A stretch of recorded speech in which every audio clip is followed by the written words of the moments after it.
everyone, and welcome to Will You Give Me a Reading? Wednesdays, weekly advice, all things tarot-like, and adjacent to tarot related. I am so glad to have a wonderful person on for the celebration of Imbolc this year. It's Courtney Weber. That's it? Okay, perfect. That's me. I was like, is it Weber? No, you know what? I've never met anybody named Weber. They've spelled it.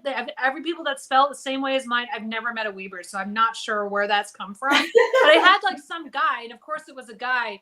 When I called and I said, "Hi, my name is Courtney Weber. Shouldn't it be Weber?" I'm like, I'm not going to say what I called him while we're on the show. I'm like, do you really think I don't know how my name is pronounced? I get the same thing. People tend to think my last name is Maitland all the time. And I'm like, there's no E or I after the first A, but okay. So I'm always like, I probably pronounced your name wrong before, but that's always because when you and I are together, there's a good chance we're drinking a lot of wine and yelling about something. Right. And it's just like Courtney. I was like, oh wait, last name. What is it going? Anyhow, thank you so much for coming today. We are talking today about her book. It came out in 2015, wasn't it? It's been a minute. It's been like it was 2015. It was the year I got married. That's right. Oh my God. I cannot believe that's like 7 years ago. That's insane. I feel like it just was like not that long ago. Like it feels more like 3 years ago, not 5. But we have Brigid. I have it here. Oh, the Kindle. I have it in my Kindle. And we're talking. It's Brigid, History, Mystery, and Magic of the Celtic Goddess. And Imbolc is her day. So I thought I could not think of anyone better to come on live and talk about Imbolc and Brigid. I think as a pagan, and I've been one for a long time, I feel like Imbolc is only recently getting its like fair kind of share of love. Like for a really long time, it was kind of like something with, sheep, I don't know, milk, whatever, screw that, we're waiting for Astara, right? But I feel like that's starting to shift. Have you noticed the same thing in kind of your pagan communities or the work that you've done? Well, honestly, not really, but it's because I think the community, and I mean, I've not been entrenched in large community in my area for a few years now, largely because of the pandemic. But before all of this happened, Imbolc was always a really big deal for our community. One, I mean, that's when our coven started. So it really, it felt to be a good thing. When I was in New York and I was leading circles out there, I really, I think that Imbolc was the time when people were starting to get kind of sick of being indoors in a way that we might snicker at now, given what we've all been through. But before this, in New York, winters are so hard and so cold, and you have to just like slush through giant piles of snow to get to the subway, and it's so the idea of going to a ritual, and ours were always very loud and very large, which isn't really all that traditional when you look back at Imbolc rites from hundreds or even thousands of years ago. But that was what our community was always designing rituals based on what that community needed. And after the holidays in January of being kind of locked in, they just kind of needed, they were starting to feel the tides of spring coming, and we needed that promise that eventually the snow drifts would fade and eventually it wouldn't be disgusting to be outside. And so we just needed that reminder. Mm-hmm. Yeah. So tell me, like you and your work with the goddess Brigid has gone back for a very long time. Would you mind sharing maybe your first encounter with her, or like when you felt my earliest encounter was in tandem with my earliest exposure with a kind of formal witchcraft or ritualized witchcraft. It was the first witchcraft community that I found was when I was in college, and they were a very deity centered community.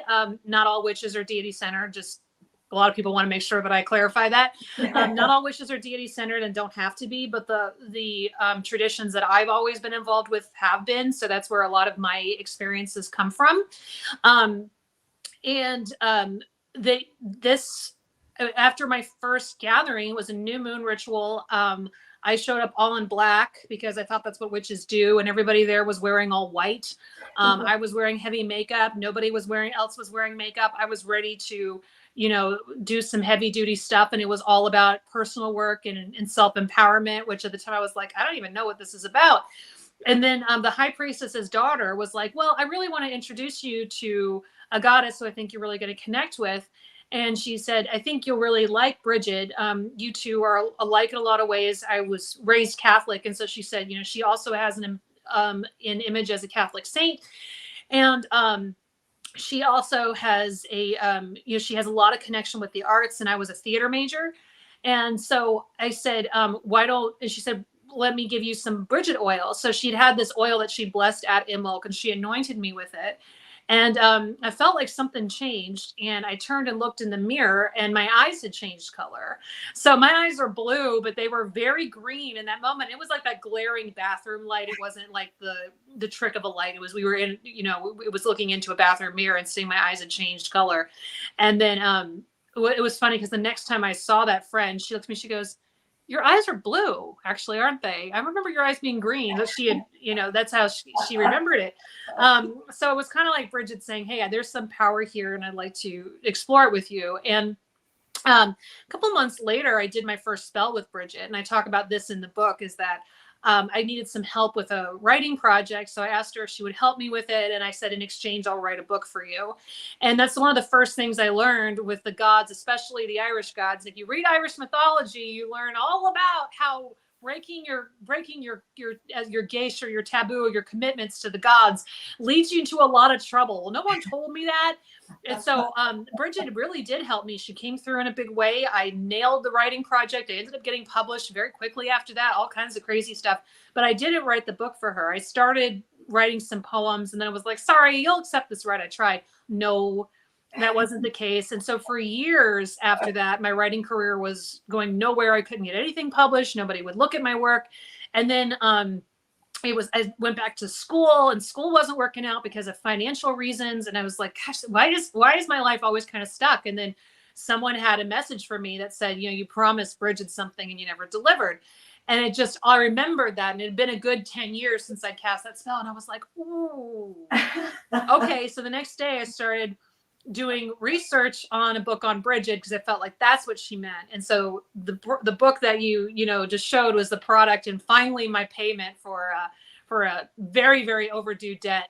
And she's been with me ever since. And doesn't mean that we always get along. There are times I'm not happy with her. There are times I'm never going to pretend to know the will of the gods, but I'm sure there are times she's not all that happy with me. Mm-hmm. But we,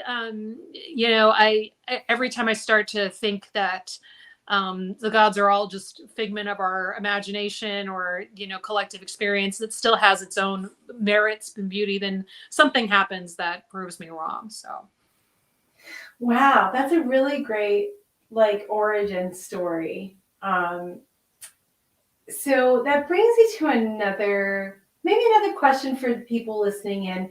So for people that want to, maybe they haven't read your book yet, and they want to do just something simple to honor Brigid, on this day, what could just a person kind of flying through and wants to take that moment, what would you recommend that they would do? There's a lot of things you can do, but I think the simplest thing is to simply light a candle and say, Brigid has come, Brigid is welcome, which is really the oldest way to invite her into your home. So that's the way. And you could always, if you want to make an offering, just offer what you've got. Like people go out, it's, she is a goddess, that's very much connected to the home. And the Irish in particular are very much all their deities are very much connected to hospitality. So offering what you have. And a friend of mine was really, wringing her hands over what to offer this goddess. And I said, well, what does your mom offer people? And she said, Mom always offered coffee and cookies to guests. I'm like, well, that sounds great. Offer her a cup of coffee and some cookies. It's fine. So yeah, I really love how, I was going to make a corn dolly and make her bed. That was one of the things I was going to do this year. I was like, offer the bed and here's the bed for you, Brigid, on this night.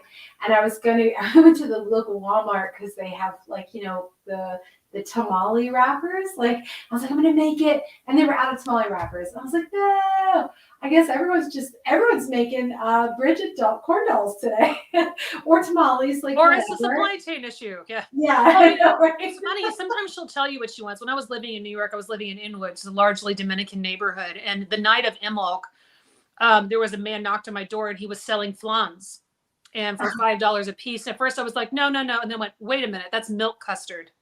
She clearly wants this on her altar, and she's connected with milk and milk products. So I was like, oh, perdón, señor, sí, yo quiero. And so then I ended up serving flan at Imbolc, which, you know, it was perfect. I mean, and to me, it's kind of like, she's like, what, we're in Inwood. I want a good piece of flan on my day. Come on now. So she's like, flan is on the menu, lady. yeah, and if you never had flan, you're missing out. So yeah. Yeah. Wow, that's amazing. So I know that you've also, like in the book, you talk about doing, you've taken groups to Ireland for this. And it's funny because I have a group going, 2 groups going to Cedar Ireland myself. And I've done that. And I've gone to like Kildare. And you know, I was really struck by how it always kind of envisioned, because I'm not Catholic, you know, in background. So I didn't have any kind of working knowledge. But I was always understanding that she was like very much about fire. But it was only really once I got to Ireland that I see how much of a well goddess she was, and like how much water. And like for me, that was where I felt. I mean, I just get emotional thinking about it. It was very powerful experience to be able to have that. Can you tell me a little bit about when you've taken groups there and you know, the experience of going to these sacred wells that I don't think a lot of people, at least maybe in the States, just tangentially may not make that connection. Do you have any interesting stories about that, or any work that you do with wells? You know, I do believe in the power of healing wells in a very, very strong way. The wells have a very, very long human history of being places that are sacred. So if you imagine in times before clean water was easily accessible through your tap, and then certainly in many places in the world today where clean water is not accessible through the tap. So to be able to imagine a place where you could get clean water, and we know now, you know, that hydration and sanitation are some of the core things for, you know, for being healthy. But before that was specifically known in a scientific way, humans knew that by drinking clean water that their health would improve, or by bathing, like cleaning themselves or cleansing wounds in clean water, that the wounds would heal better, or you're less likely to get infection, you're less likely to get sick when you're practicing hygiene. I mean, it's one of the reasons the Black Plague happened, is because all of a sudden hygiene was considered sinful. Let's remember that. Right. And so there's been this understanding of water being healing for so very long. I mean, that we have the hot springs here in North America, which are, you know, sacred to indigenous people, and for that very reason, because of the healing qualities that they have. And so those places would be very, very sacred. So in a place like Ireland or Wales, or in the other places in the United Kingdom, to have these wells, it's been for thousands of years, they've been sacred places. And you know, they now all have different saints attached to them primarily, but most of them, you just kind of scratch that saint story, they're really a god or goddess underneath it. And so Brigid's history as a goddess is still pretty muddled. There's really not a lot that we know about her as a goddess. We really know her more as a saint, and it's just kind of, you look at it, you go, she's really acting like an old Irish goddess there. So we can make some assumptions that she either was this goddess and became Christianized, or she was always a saint, but she inherited a lot of the characteristics of the pre-Christian Irish goddesses. You know, we're never going to know. And as Orla Minxie Costello, who's a modern priestess of Brigid, and she's a native Irish person, she goes, it doesn't really matter. She is who she is. You know, she's a powerful being. And so Brigid has been considered to be the most popular folk saint in Ireland, more so than St. Patrick. And some of the records, they've found far more local folk customs dedicated to St. Brigid than St. Patrick or St. Brendan or St. Columcille, like all these different different Irish saints, that Brigid has just had this real grasp on people, even though she's not actually recognized by the Catholic Church. A lot of our most popular saints are not. Saint Christopher. Oh wait a minute, what? Yeah, a lot of not recognized by the Catholic. They're really? not. No, St. Bridget is not recognized by the Catholic Church. Somebody correct me if I'm wrong on that, but it's really a lot of these folk saints that have a lot of popularity with people aren't really acknowledged by the church, right? Santa Muerte is another one. Like the church doesn't want anything to do with her, but Santa Muerte, you're not going to tell me that Santa Muerte is not one of the most powerful saints, in today's practices. I mean, just come on. Right. So that's something that I feel like I want people who are more pagan and witchcraft inclined, if they're nervous about the saint title. A lot of these saints the church doesn't recognize, so they're definitely belong to the people and not the church. So I definitely, I've had some really intense spiritual experiences. I mean, there's one I'm thinking of general. I mean, again, wasn't raised Catholic, but I went to St. Anne's Cathedral in Quebec, and I was blown away by the energy. The church, it feels like a woman. It is a woman's church, through and through. And it's just, I was just blown away by the energy of her. And it is true, like whether we want to like put whatever label on it, you go, you feel the energy, and then you make that determination yourself, whether this is a real thing, a real energy or not, or a figment of people's imaginations. So, yeah, I think whether it's even folk or not, like, that's the one thing. I mean, I was raised kind of sort of Baptist, but not like Easter and Christmas. And there was just no female, like, what is it? What's the word I'm looking for? Female deity or female divinity at all that at least. Did you say you were raised Southern Baptist? Yeah. So it's like women had no voice or no one really that was connected to spirituality. But you do see that in Catholicism, that you still have that well, right. All things, it's better than baptism, which is like, you ain't got anybody, Well, I could go into we could completely unpack this for a while. I have arguments, that would challenge that. But go ahead, Jem. Oh no, I am here for it. Well, here's what's so funny is that from the Baptist churches that because my mom's family is Southern Baptist, and so I spent a lot of time attending, even though I was technically raised Catholic. Did all the rites and the things and the blah blah blah. Went to Catholic school and all that. I did spend a lot of time in Baptist churches when we visit my family. My family's all in the Carolinas, so a very specific flavor of Southern Baptist as well. And what I have experienced is that in more traditional Southern Baptists, they do struggle with the idea of women in ministry. They do struggle, but the women have so much power within the institution, like the preacher's wife. Right. Or the women who are running the collections, the women who are running those. I mean, there's nothing like you can't get anything done in the Baptist church without the approval of the women, even though officially that's not there. And even though that, the fragments of the Bible that are used within the Baptist church tend to be very silenced about women. And there's a lot of focus on the evils of Eve. But the women, I feel like in the Baptist community have more power than in the Catholic community. Because you don't have you've got priests that are running things, you've got bishops that are running things, you've got cardinals that are running things. It's all men, right? That's a good point. That's a very good point that you have. I mean, you have your sister, you have your nuns and your orders and things like that, but they're really only focused on their specific line of work. They don't have a say in how the church is run or how the church is within their classroom is one thing. Right. And you've got these Catholic moms that might be leading CCD classes and they might be leading Sunday school, but they're going to list their word is what the priest says. And the priest doesn't have a wife officially who can then call the shots in the church. I say officially because a lot of them do have relationships as well. They should. They're human beings. Mm-hmm. That's a really good point. I mean, there definitely is that kind of like soft influence through the marital preacher's wife, minister's wife kind of thing.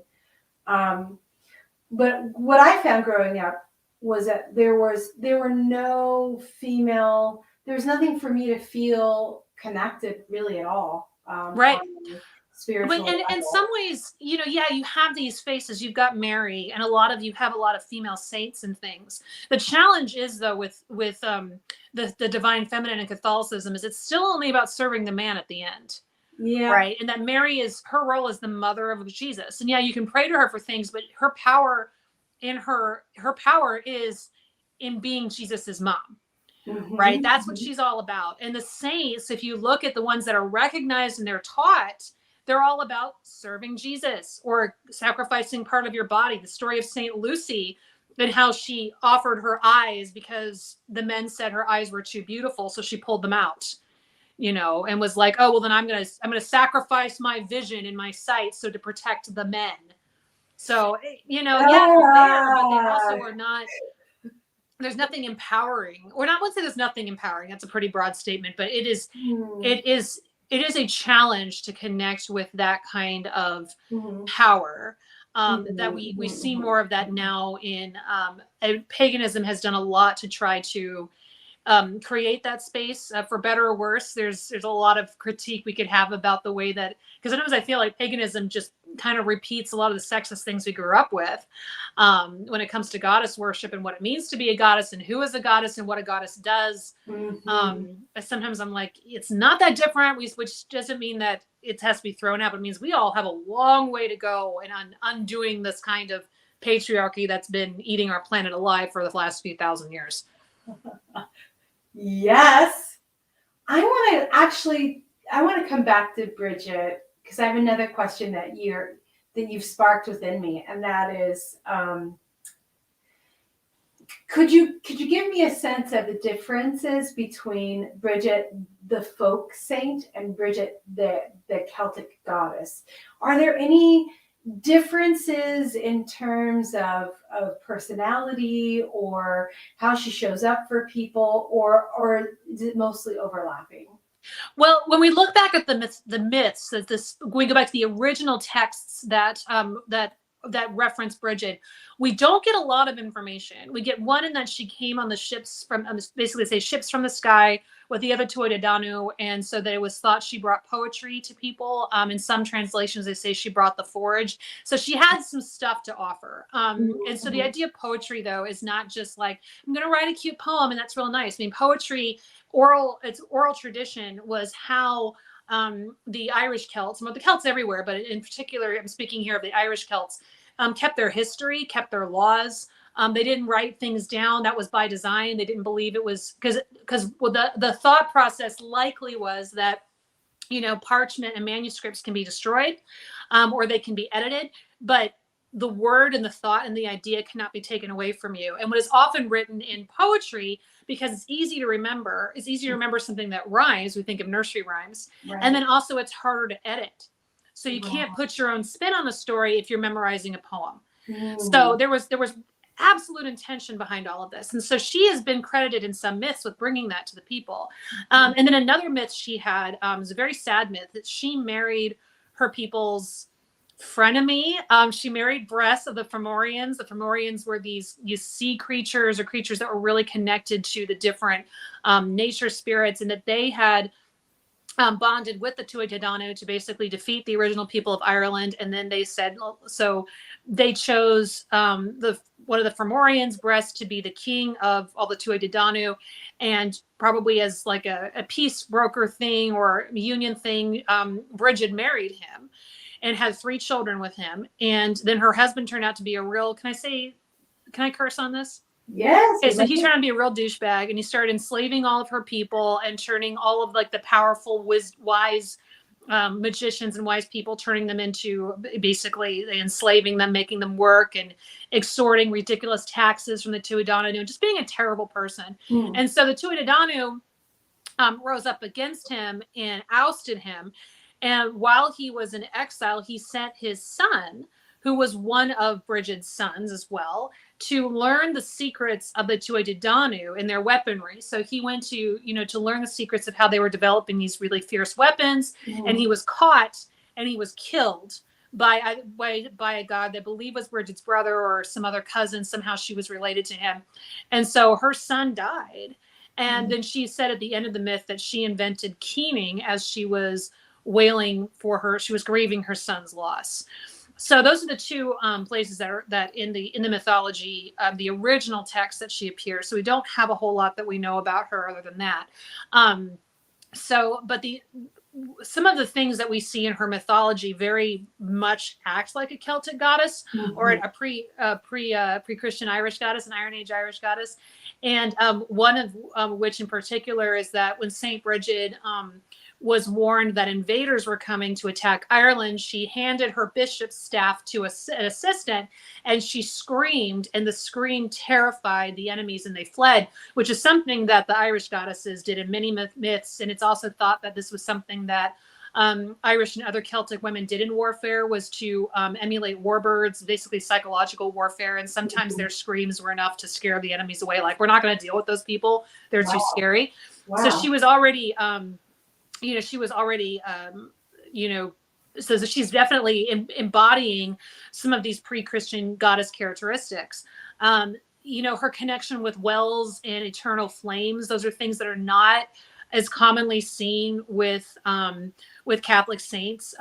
We don't see her sacrificing herself. There's one myth in which she plucks out her eyes and acts like a very, Celtic martyrdom saint. But a lot of them, she's challenging the church. If she wanted to build an abbey and, she wanted to be able to take care of the people. And the bishop was like, yeah, you can have as much land as your cloak can cover. And she's like, okay. So she starts unfolding her cloak and unfolding her cloak, and it covers the whole countryside. He's like, stop. Okay, fine. You can have your land. So she also, one of the myths of her as a saint, she healed two people. Well, she gave two people with leprosy a ritual that they could do in order to heal their leprosy. And one healed the other. And then as soon as he healed the other, he's like, I'm not touching you. You have leprosy. And then, Brigid was like, okay, you're also a douchebag. So she gave leprosy back to the first one. She healed the second. So she's, she, unlike some other Catholic saints that talk a lot about like Christ's love and forgiveness and blah, blah, blah, she takes matters into her own hands quite a bit. She has one very Catholic sainty myth in which she converted a pagan chieftain on his deathbed by weaving a cross out of rushes, which is where the crosses come from.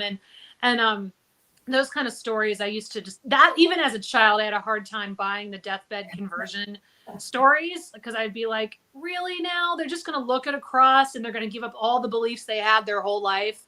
And then now as an adult, I'm like, was he really conscious? Did he really know what was going on? I mean, there's a lot of questions I have about this death. Was he panicking? And so therefore he's going to accept anything in order to stay alive. I need some more information about this deathbed confession, because this sounds a little dicey to me. But that's like, most of her stories are about her screwing over the rich to feed the poor, just like, a Robin Hood.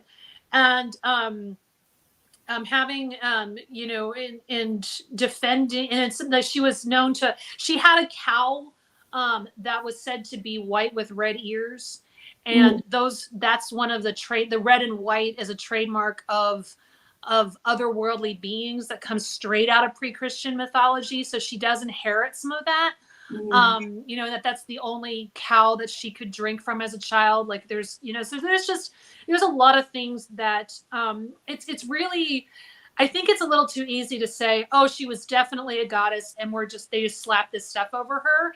I think that this is probably an evolution of a collection of beliefs that just weren't going to go away. And Christianity didn't fight hard in the early days of conversion. It just kind of more of a slow transformation. People were basically practicing the old stuff, but just now there are priests running around, and the Druid schools really weren't what they were. I mean, there's just a lot we don't know. But as we approach St. Patrick's Day, when they're like, St. Patrick was a pagan genocidal, that's not true. That didn't happen that way. In fact, Ireland was already mostly Christian when St. Patrick got here. So even if there was something like that, it wasn't his fault. But there really wasn't. You know, there were more attacks on the religion by the Normans, later by some Vikings. You know, that's like the religion shifted because of other events in Irish history that really more or less didn't have a whole lot to do with the church.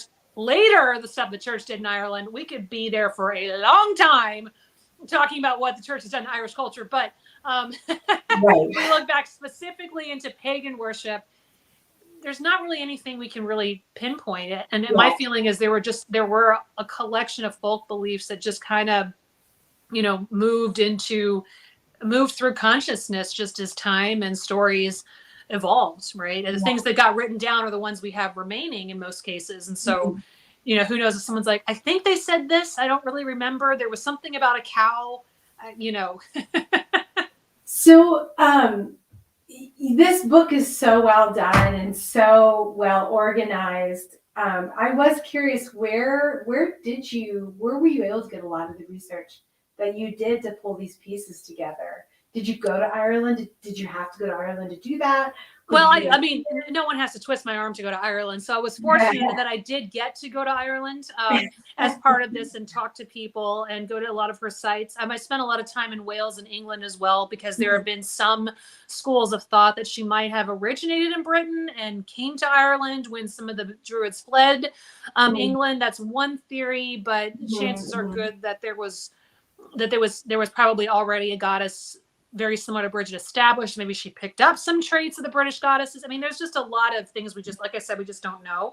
One of the things about research, especially in this field, is that you go in trying to research something and you leave going like, I have a whole lot of things that I can list that we just don't know about the goddess, far more than we actually do. So I did get a chance to go to Ireland. I was also very, very lucky in being able to access the New York Public Library. There were a lot of very hard to find resources that I was able to pull up out of the tomes of the basement of the NYPL, and we get these big old dusty books, and we just read all these mythologies and practices. You know, researchers now are very fortunate because there's a lot of these manuscripts are produced in Ireland that you can find online, along with translations. There's a lot of manuscripts that have yet to be translated. So there's still more, I think, we're going to learn as the years goes on, as more people are trying to transcribe these manuscripts. So now I feel like if I were writing this book now, I'd have probably an easier time and would come up with very different information. Every time you put a book out, you're like, ooh, if I could just, because you always get more after that. I think I would probably have an easier time with finding information than I did back then, just because of what wasn't available online and also what I just wasn't aware of. So fascinating things. Fascinating. And I loved how in the book you really kind of went in through all of her like sacred animals, sacred trees. I thought that was a really nice way for people who may be more pagan inclined to kind of access her, kind of like, okay, these are animals that she utilizes. I really love that you did that. And I really loved all the different meditations you put in. I actually used one of your meditations in one of my classes last night, as well as the people that are going to Ireland. I did the one of the one of her at the well, and then the man with the cooking fire. Like, it was very all inclusive of a meeting of Brigid. So thank you for that. My pleasure. Yes, that was wonderful, and there were some really, really great experiences that people had with that. So thank you. Oh my goodness. So let's talk about your other books, right? Okay. I mean, this was kind of the start, and now you've got a few out. So, like, tell everyone. Oh, and those of you that are live, if you have any questions for Courtney, please go ahead and put them in the chat box.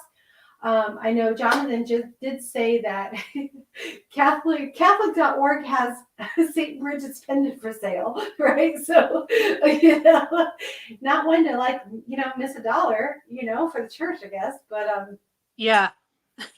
But so yeah, that may not be the church may not see any money from that. That could just be some regular person out there. Who cares? Fine. I don't care. So tell us about the other books that you have going on. and what more can we, if we love the way you've done research, the way you've approached this, where can we find you? Where else can we read your hard-earned, your hard-written, what is the word I want to use? Let's just say books. This is my stuff. Your So go stuff. through these first. So the other books that I have available, I have a book on the Morgan. So if you people who are interested in Irish goddesses and Irish mythology, in the Morgan, the interesting thing about the Morgan is we still, while there is more mythology that's available about the goddess Morgan, there still are a lot of questions left unanswered. So that was fun to explore some of those things and just kind of scratch my head like, wow, there's just so much we don't know, but there's so much we can imagine. So the Morgan is another one. And I also have a book that came out last year on Hecate. So I did the big three. I did Brigid, the Morgan, Hecate. Hecate is a Greek goddess. She is not a Celtic goddess, but I find that the three goddesses, I mean, all goddesses have ultimately some things in common, just like all people have ultimately some things in common. But I feel like those three goddesses can be misunderstood in different ways.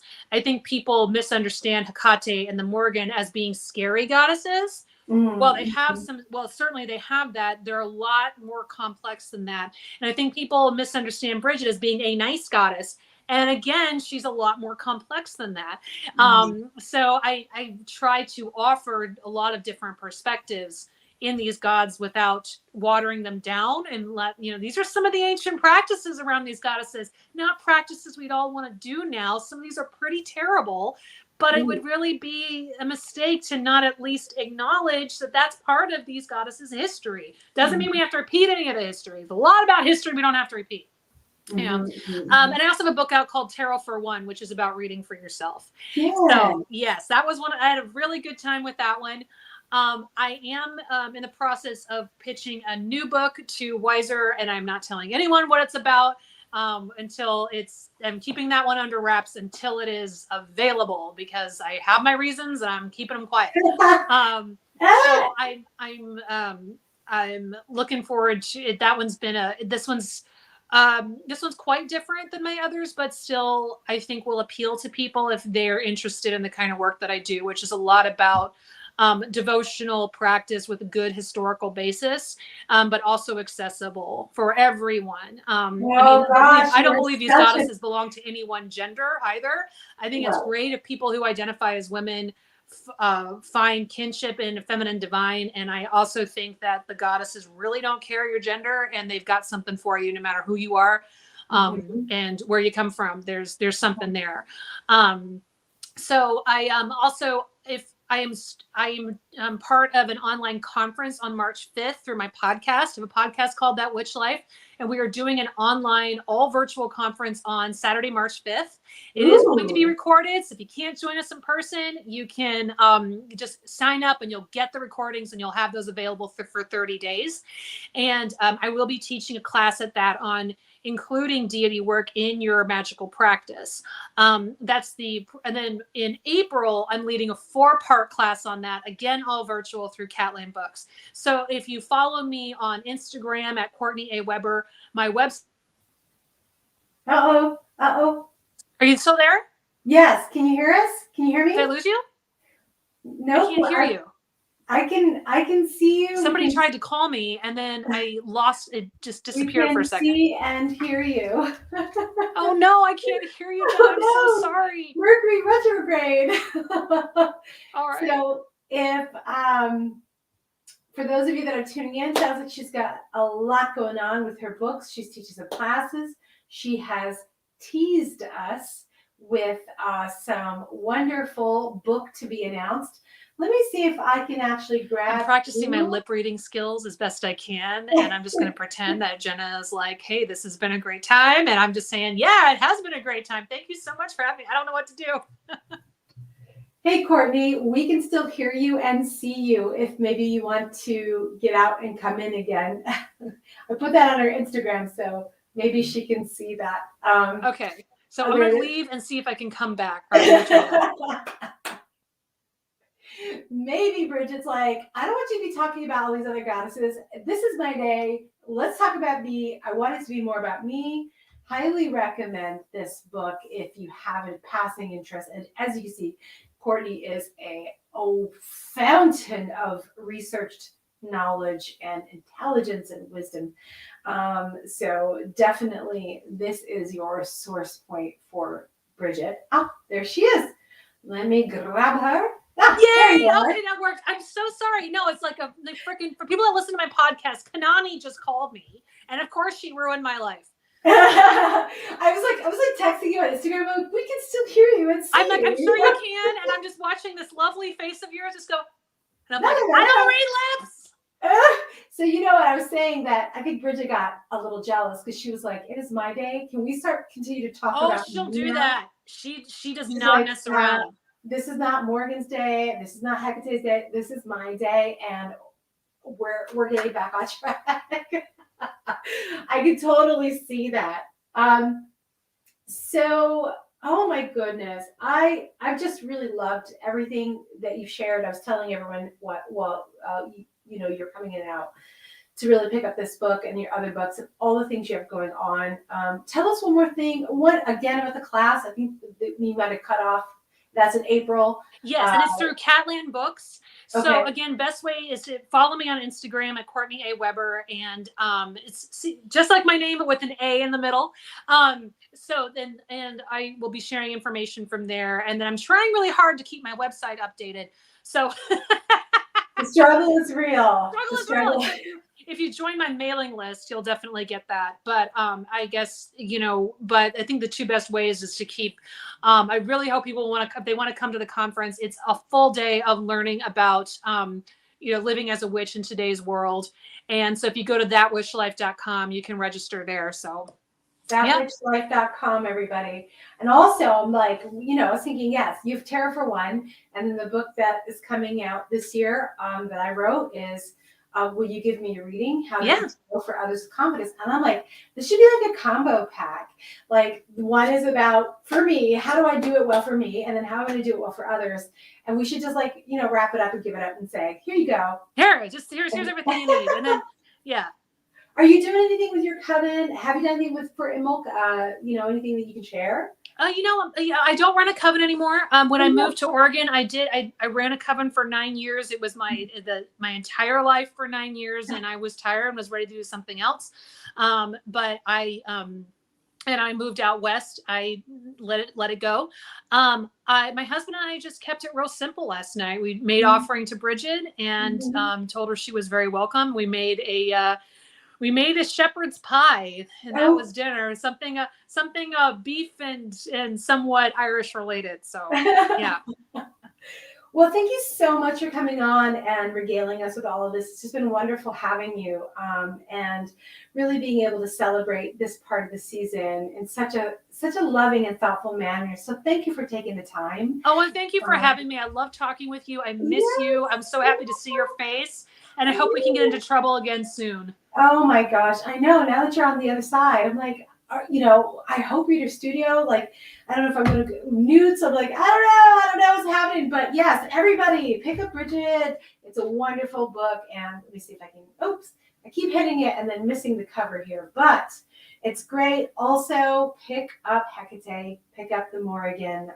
You will not be disappointed.